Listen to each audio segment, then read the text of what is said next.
We're back, baby. Today we're going to pull a rider down.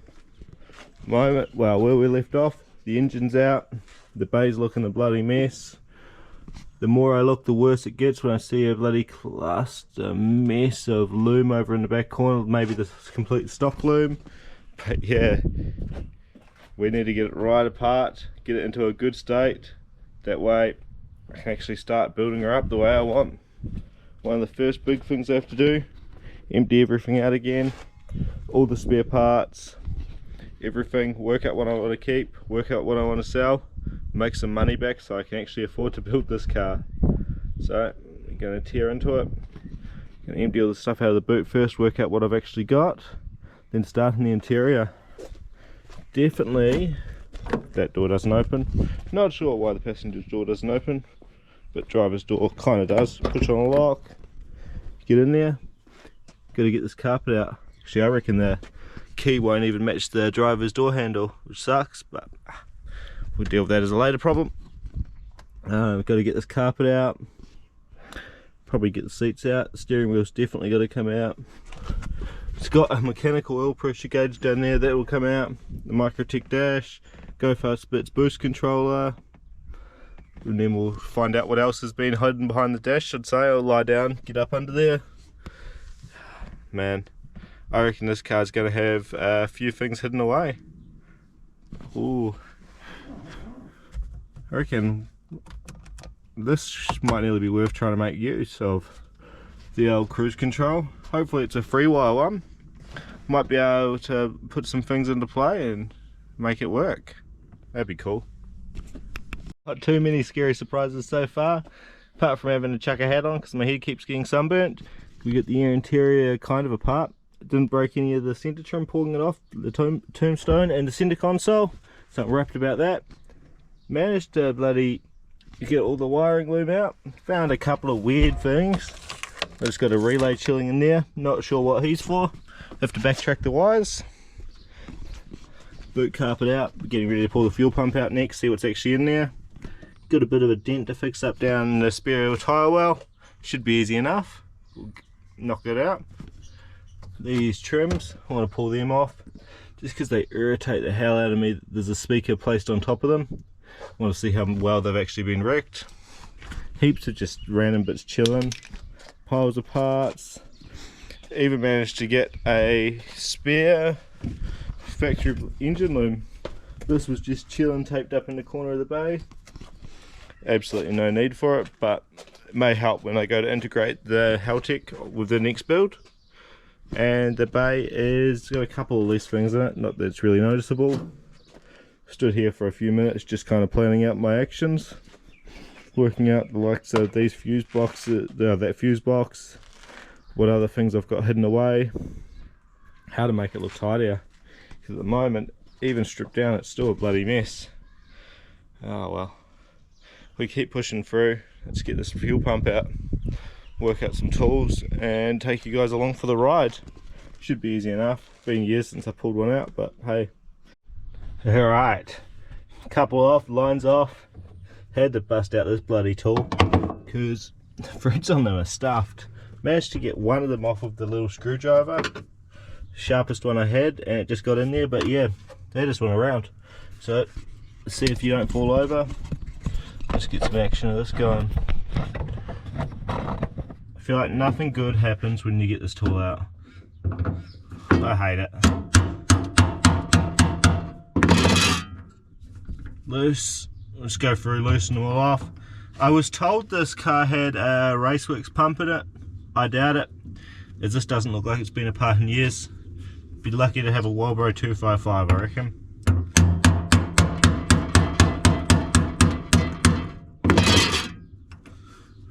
Oh, so far so good. These will all definitely have to get replaced. That's the worst one. Let's leave that till last, as it might have to get drilled out. That one's good. Second to last one.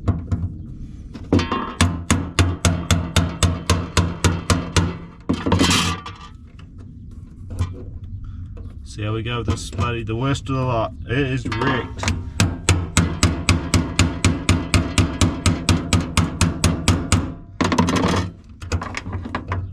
I don't know if it's going to bite.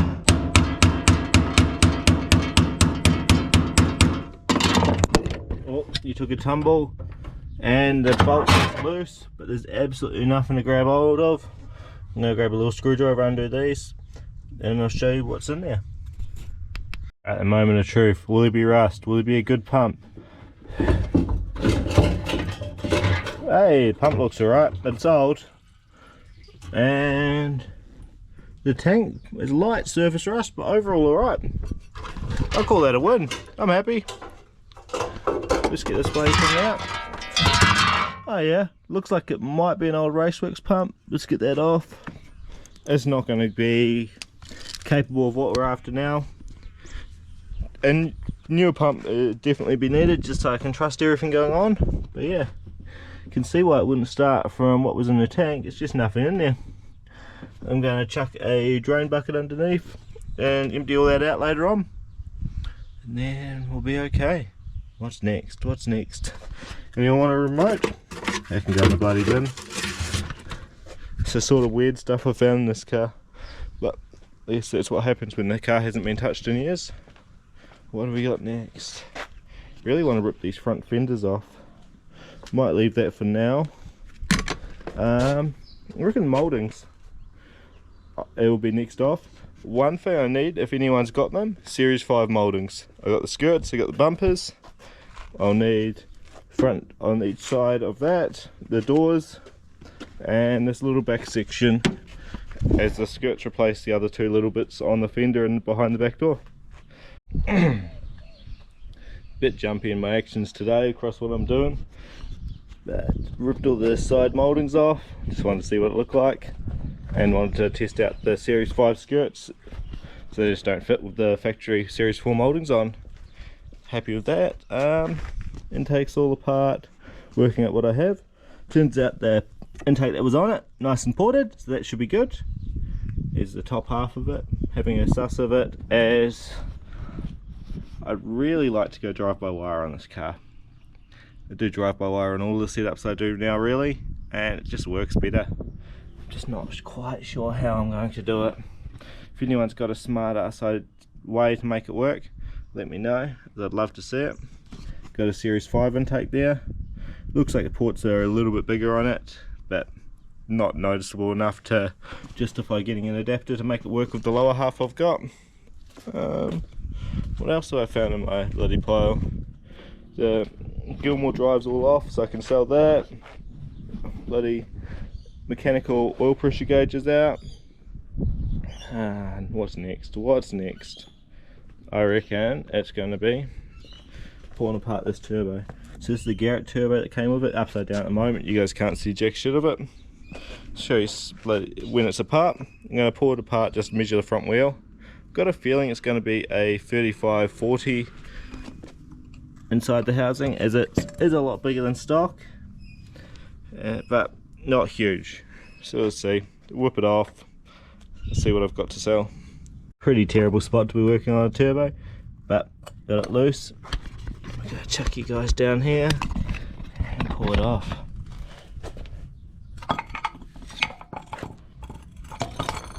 She's pretty dirty.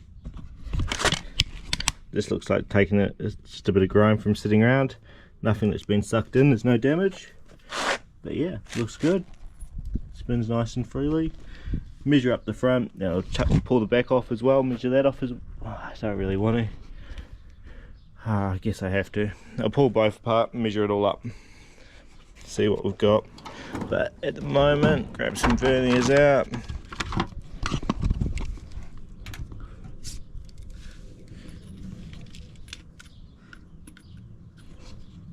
Got 56 there, 74 there. No idea what that's the equivalent to off the top of my head. Have to actually check on the computer. But yeah, we'll get the back off and check that as well. See what we've got. So yeah, let's get the back end off the ground.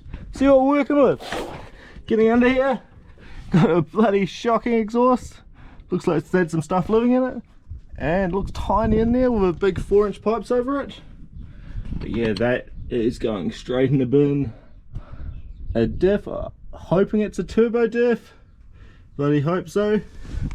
But I got a problem, and that is this wheel, the front wheel, this one here, none of them rotate.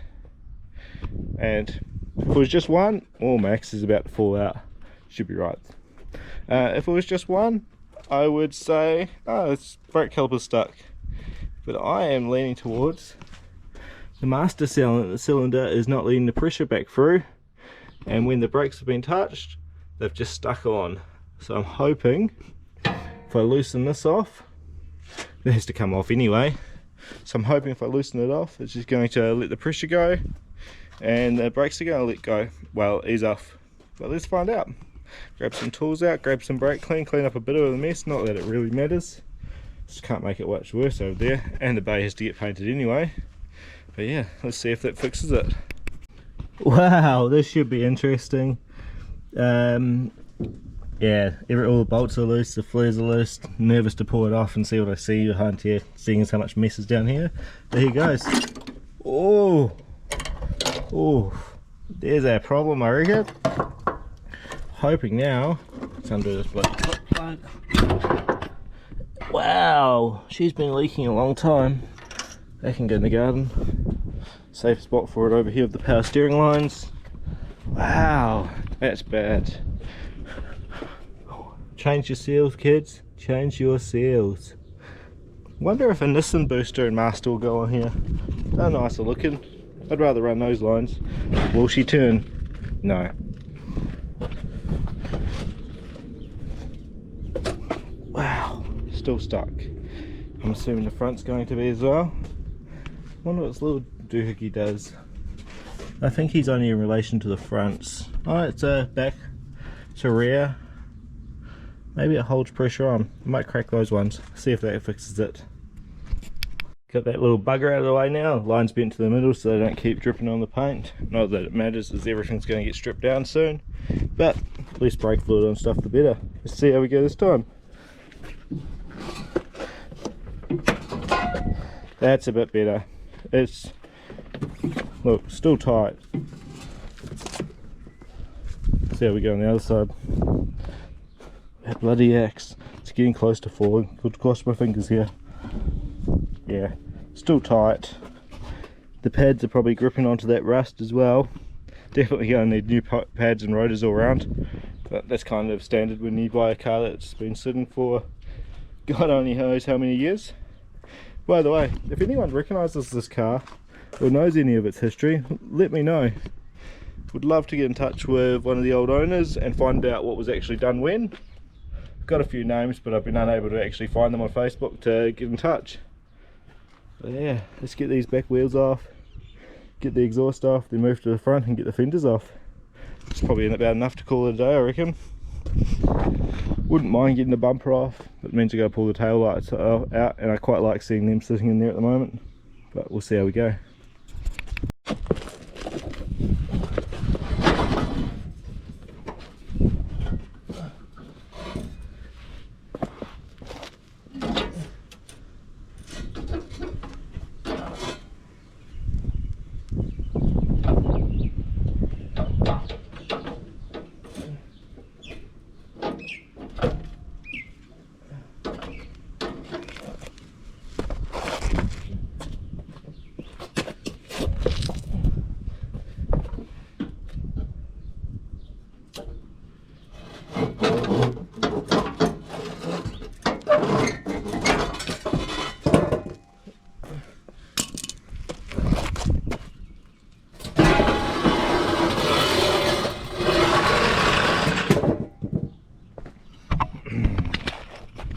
Definitely an interesting one. Good leak there. That one's okay. So much rust. But yeah, separate that. Can go to my scrap metal guy. I won't use any of it. A little bit of a ladder set up on the back. It's pretty disgusting. If an exhaust shop did this, shame on you. Yeah, so underneath the back there's no real nasty surprises. Cut springs, I think, or maybe lowering springs that the shop can't handle. These wasp nests that have been everywhere. It's had wheels on it that are too big at one point, probably bloody Simmons I guess. Yeah, I'll rip these front fenders off I reckon. That's nearly enough to call it a day. It's getting hot out here, I'm just getting a bit over it. We'll see, get the fenders off, see how I'm feeling after that. One guard off, second should just be one bolt away. I know, how's that for an extension to do one I don't need? See how we go. Should be swing out, pop up, and off. That scary moment that a huntsman could be under there the whole time. Last time I pulled one of these cars apart, there was so many huntsmans in it. They move so bloody fast when you're pulling apart their home.